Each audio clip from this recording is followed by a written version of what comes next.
Ayan. So, try natin i-engage yung combi brake kung gagana ba.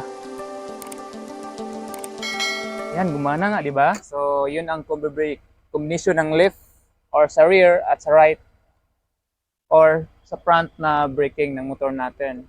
So, ayan. So, sa video na ito, ipapakita ko na yung combi brake system minsan hindi gumagana kasi nga kailangan siyang i-adjust. So, gaya nito, hindi ko pa na-adjust so far sa pagbili ko. Nasa 7 months na itong motor natin. At tingnan nyo, di ba? Oh. Ayan, dapat nag-engage na yung sa harap na brake. So, sa likod, syempre, nag-engage yan kasi para sa likod nitong brake na to. So, ayan. So, ayan. Nag-engage yan kasi sa likod to. So, dapat hinihila yung sa harap para mag-brake yung itong sa harap. Ayan. So, sa case na to, hindi.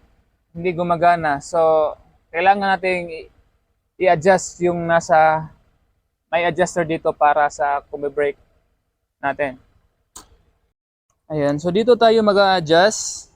So, sa part na to, nabilog na to. At sinubukan ko na hindi talaga matanggal. So, kailangan ng special tools para tanggal to kasi dapat luwagan to tapos i-ano ito iurong dito sa kabila ng konti para ma-adjust siya. Pero may gagawin tayo para ma-adjust pa rin natin to.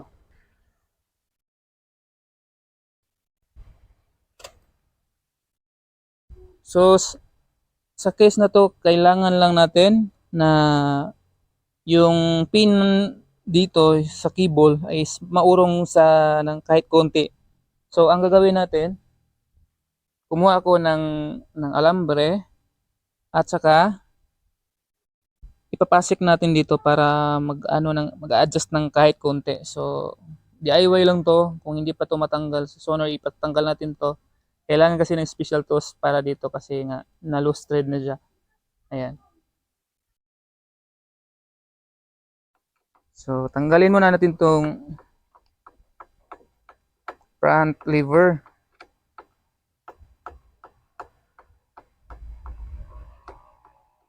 At tinisa na rin natin para sabay yung isang trabaho na lang.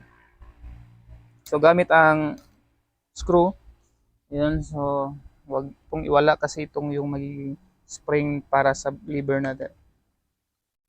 Yan, so ito yung forma. Ganyan.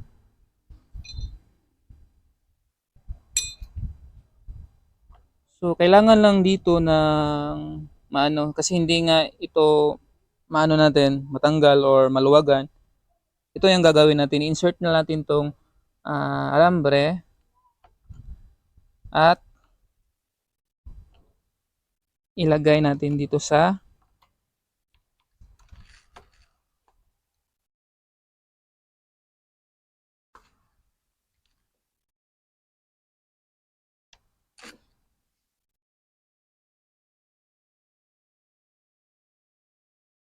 ayan. So ayan as you can see, may pang-urong na siya para hindi siya or para mapihit natin ng kahit ano lang. Ayan. So I think sakto na ito para sa adjustment pero kung pag kulang pa, pwede pang lagyan ng isa yan. Same procedure lang. So ibalik na natin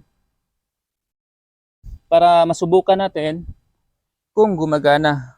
Ayan, so sa pagbalik, kailangan lang na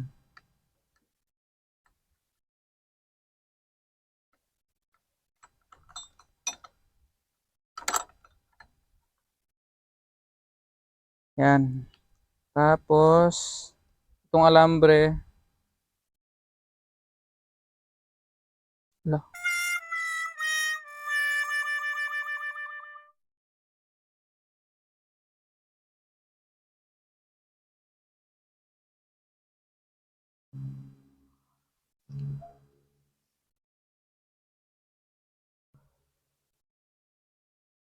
ayan, tapos lagay itong pin na pang lock. So nagasgasan natin itong so nasasaktan ako pag nagasgasan yan kasi yan lang.